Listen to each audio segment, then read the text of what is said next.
Customer states, all of a sudden my truck started running rough and making a noise like this. Ra-ta-ta, ka. Then cluck, cluck, cluck, cluck, claw. Then it died. Now it just goes clank, clank, but will not restart. Help. Mechanic says come over here. Based on those sounds, it seems the ka that you were hearing was a fuel knock, and the clunk clunk was your engine locked up. Not good. Yup, it appears that your number 6 injector failed and exploded this piston. This is the worst one I have seen. I have never seen one blown up to pieces like this one.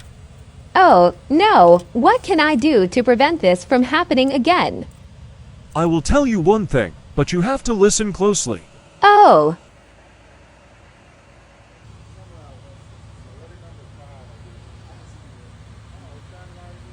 Follow me for more TFs.